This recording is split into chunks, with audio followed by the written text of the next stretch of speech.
Alright fellas, the other day we saw Sean O'Malley versus one of his biggest challenges yet against Merab at the historic UFC 306. And let's just say for O'Malley it didn't exactly go to plan. Dana White's golden boy was matched up against his stylistic nightmare and was shut down over the course of 5 rounds. This leaves Suga Sean in a bit of a troubling position. With ambitions to be one of the biggest names in combat sports, he certainly will not get an immediate rematch. So the natural question turns to what's next for him. So today I want to answer that and have a look at the build up of the fight itself, and the result and what that means moving forwards for O'Malley. So let's get right into it. Sean O'Malley over the last few years has become one of the biggest names in the UFC. Through a mix of smart social media marketing on his half, some pretty good performances, and the UFC also jamming him down our throats. Loved by some, hated by others, either way he has become one of the biggest names in the sport. And in the UFC's journey to try and promote him, they made him the headline event in one of the most hyped up UFC cards we've seen in recent years. Coming off a victory lap-esque fight against Marlon Vera, O'Malley had to come face to face with the #1 challenger on a huge win streak known for his relentless pace, wrestling heavy approach, and cardio that seemingly never fades. Now to sum up before the fight, O'Malley seemed not like his usual self, and that was a pretty good reflection of what was going to happen in the fight. O'Malley really was dominated over the course of 5 rounds, with Merab putting it on him from the jump. Merab immediately went to work, securing a takedown within the first 3 minutes. Although O'Malley worked his way back to his feet, he was dragged back down shortly after. This was a position which O'Malley hadn't ever really been in. He was used to setting the pace of the fight, which he couldn't with Merab. I think they said in the commentary to catch Merab it was like trying to catch a butterfly in a windstorm. Really, it was almost impossible. It was a rinse and repeat throughout the next 3 rounds, with O'Malley not being able to do much to avoid Merab's takedowns. The only real drama came in the final moments when O'Malley's front kick hurt Merab, yet it was too little too late. In what was a bit of a nightmare scenario for Dana White, he got another wrestling champion,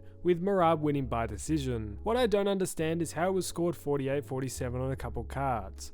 How? Yet for O'Malley, this fight has brought him back to reality. As Merab said, he made him look normal, which he did. And after such a dominant performance, of course the question turns to what's next for Suga Sean. Well, straight after the match, there was not even any talk about a rematch, with the focus being on Merab versus Umar Nurmagomedov. I guess for the future for O'Malley, we look at, is it worth for him to stay at Bantamweight, or is it worth a run at Featherweight? He was already wanting to move up and try to become double champ, yet with the loss, of course it puts this idea to an end, for the moment at least. Could O'Malley make a run at Bantamweight again? Well, of course. He might be able to beat some middle-level guys, a Sandhagen or a Song Yadong, and would be handed another title shot because the UFC really wants him as champion. If he goes for another title shot, who's going to be champion? It's either going to be Merab or Umar, and either of those fighters are bad news for Sean. So at least for the moment, I can't see him regaining his title. So, if he's not going to regain his title at Bantamweight, should he move up to Featherweight? I think this move probably would be his best chance at gaining another title. He's a name which the UFC likes, so they would probably be willing to give him a path to be able to quickly fight for the title. He wants to avoid fighters like Avloev and Arnold Allen, and verse fighters such as Calvin Kattar and Yair Rodriguez. They would be pretty good entry-level fights to the division, with the ambitions for fights against Max Holloway and of course Topuria for the title. With the top of the Bantamweight division being filled with wrestlers, a move up to the Featherweight division, which the top is currently filled with top level strikers, could be the move.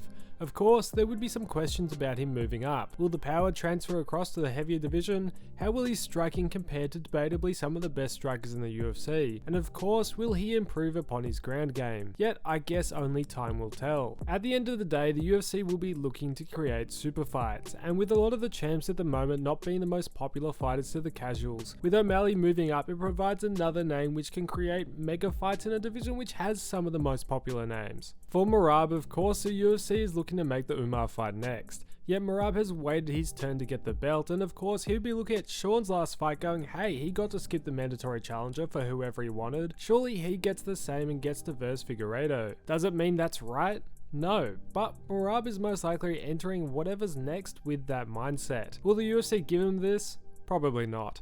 I would be pretty surprised. Yet I guess the UFC is sitting there like, you could have Merab as champ who's at least entertaining and does his best to promote fights, or Umar whose biggest strength is that he's connected to Khabib, yet he's a pretty boring personality. For Merab next, it's either going to be Umar or a victory lap fight, while for Sean his 2 choices are either reset or move up. For both fighters though, I'm excited to see what's next. I think the next stage of O'Malley's career will truly prove just how good he is. Can he take a significant loss and launch a historic comeback, or will he fade into obscurity? Only time will tell. Now I want to hear what you guys thought of the fights over the weekend and what you think is next for Suga Sean. Just quickly, if you've never heard of me before, my name is Cloister and I make MMA and boxing content, and I hope you enjoyed the video. If you did, please consider liking and subscribing, it does massively help the channel. Yet, thanks for watching and I'll catch you in the next one.